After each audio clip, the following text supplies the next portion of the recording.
কালাপাহাড় নামটা শুনলেই চোখের সামনে ভেসে ওঠে এক মন্দির ধ্বংসকারী সেনানায়কের ছবি।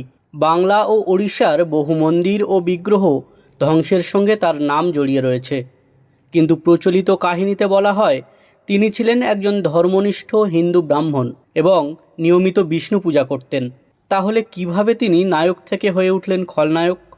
সত্যি কি তিনি খলনায়ক, নাকি ইতিহাসের অন্য কোনো পাঠ রয়েছে? এই প্রশ্নকে সামনে রেখেই পালক পাবলিশার্স থেকে প্রকাশিত সুজন ভট্টাচার্যের 1.5 লক্ষেরও বেশি শব্দের উপন্যাস কালাপাহাড়, সেই উপন্যাস অবলম্বনেই এবার মঞ্চস্থ হলো কালাপাহাড় নাটক।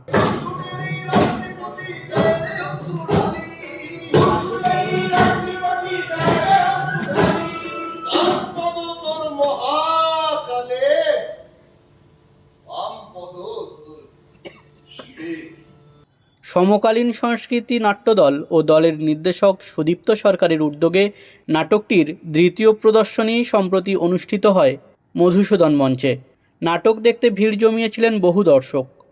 নাটক শেষে দর্শকদের সঙ্গে কথা বলে জানা গেল তাদের প্রতিক্রিয়া। আমরা 10 জন পরিবৃত টিম এসেছি আগ্রহ নিয়ে এই নাটকটি দেখব বলে। আমাদের সভ্যতা গর্বী এই সমাজে আজকে আমাদের যে সভ্যতা গড়ে উঠেছে, যে সমাজ সেজে উঠেছে, সেই সমাজের পেছনে যে অন্ধকারের দিকগুলো এক সময় ছিল, সেই দিকগুলো সব ঢাকা পড়ে রয়েছে।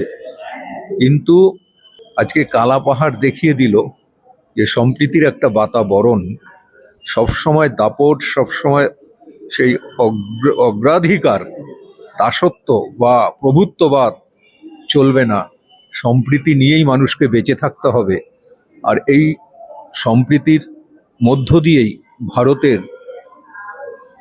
মূল মন্ত্র, জীবনে ঋষি, জীবে প্রীতি, জগতে শান্তি।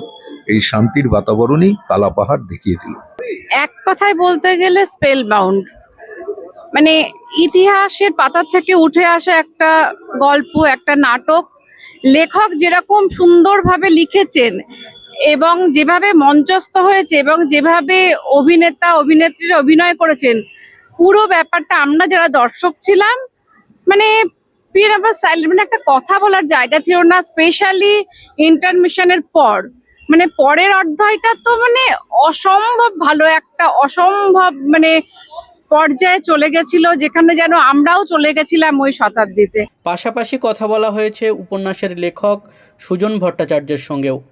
কালাপাহাড় চরিত্র উপন্যাস থেকে মঞ্চে তার রূপান্তর এবং এই বিতর্কিত ঐতিহাসিক চরিত্রকে নতুনভাবে দেখার প্রয়াস, সব নিয়েই নিজের মত জানিয়েছেন লেখক।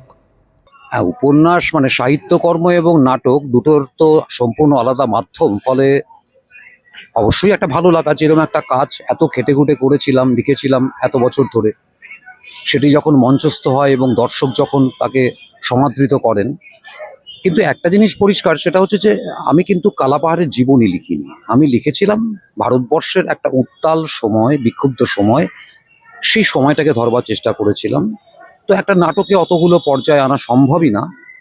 এমনিতেই বোধহয় প্রায় 2.5 ঘন্টা নাটক হয়েছে, কিন্তু ওভারঅল যে বার্তাটা এই নাটকের মধ্যে দিয়ে দেওয়া হয়েছে, যে একটা প্রেমের বার্তা, যে বার্তা যাবতীয় রকমের সাম্প্রদায়িকতার বিরুদ্ধে মানুষের ঐকান্তিক ভালোবাসার বার্তাকে দাঁড় করিয়েছে, এটা আমার খুব ভালো লেগেছে। ইতিহাস, সাহিত্য ও নাট্যচর্চার এই মেলবন্ধনে কালাপাহাড় তাই শুধু একটি নাট্য প্রযোজনা নয়, বরং একটি বিতর্কিত ঐতিহাসিক চরিত্রকে নতুন করে দেখার এবং দর্শকদের সামনে তুলে দেওয়ার এক প্রয়াস। একাডেমির পর মধুসূদন মঞ্চের 2য় প্রদর্শনী ঘিরে দর্শকদের আগ্রহ সেই কথাই যেন আরও একবার প্রমাণ করল।